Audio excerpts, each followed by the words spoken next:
friends and welcome back to my channel, and if you're new here, hello. My name's George Agambar and I'm a UK music producer. Today's video is all about how to find your sound as a musician or producer, which I think is really important. However, as with most things, there are arguments for and against it.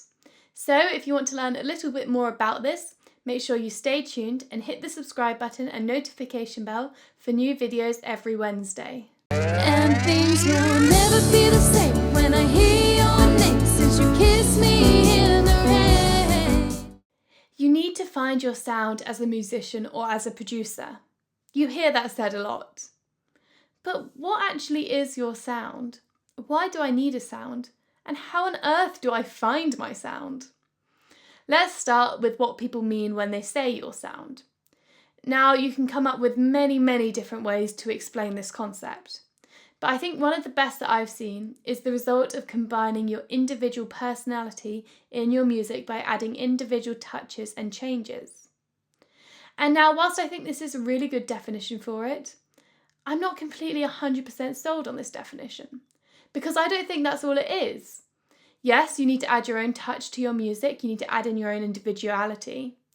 However, having a sound as a musician or producer is having a common theme or identifier across all your music. Something that makes all your music your own. So people can listen to one of your songs and go, oh yes, that's so-and-so's new song, or that song sounds like so-and-so's work. So whilst there are many definitions with what your sound is, I've never seen one that I'm completely 100% behind. I've never seen one that really fully encapsulates what I see this concept to be. Now we've spoken about what your sound is. Why do we need one? Doesn't having a sound restrict our creativity somewhat? I think that that's a very valid point and argument. If you get too focused on having a sound, you can find yourself being pigeonholed into a certain genre or type of music. Or all your music can start to sound very similar, which we don't really want at all because people will tire of that very quickly. But having your own sound does have its advantages. Firstly, I think that it helps build a solid fan base. Your fans will like your music for a certain reason, a certain aspect, and that's most likely to be your sound. And so if this aspect is carried through across a lot of your different songs, then they're most likely to like those too, and to also listen to those and get invested in you as a musician or as a producer. I think that also having a sound helps you stand out in a very saturated music market. It's something that makes you individual, makes you you. In a way, it's your branding, it's your image. And this also comes in handy when you start to think about marketing yourself. So now on to the big question. How do I find my sound? Well, I will say that it takes a lot of time and dedication to your craft, as many things in life do.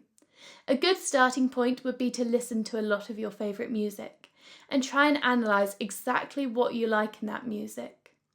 And then also listen to the music you don't like and try to pinpoint what you don't like about it.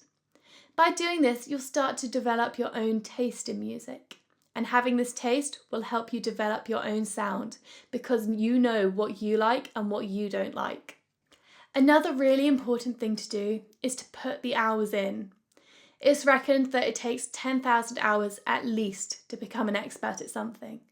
So keep on writing and producing and making music as much as you possibly can, and over time you will naturally develop your own sound as your skills develop.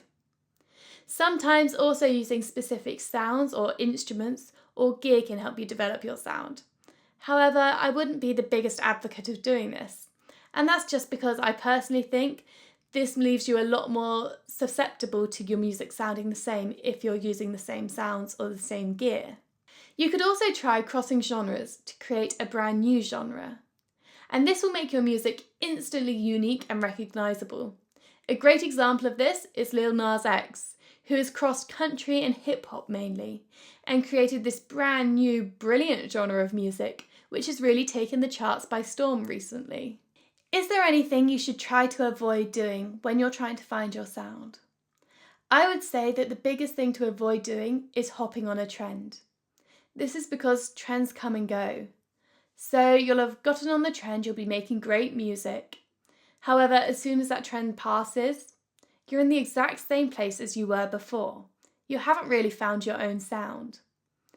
But also, by hopping on a trend, your music isn't authentically you. And people see through this. They're surprisingly good at that. And people like to listen to music and invest in artists that they feel have their own personality and are true to themselves. And that's why I think it's really important to take the time to develop your own sound. In summary, finding your own sound helps you develop a unique brand and make your music stand out. Yes, it can restrict you sometimes. However, if you're not dead set on having a very obvious sound across all your music, I don't think this is too much of a problem. And the best way to find your own sound or develop your own sound is practice, practice, practice. Thank you so much for watching this video. I hope you found it useful and interesting.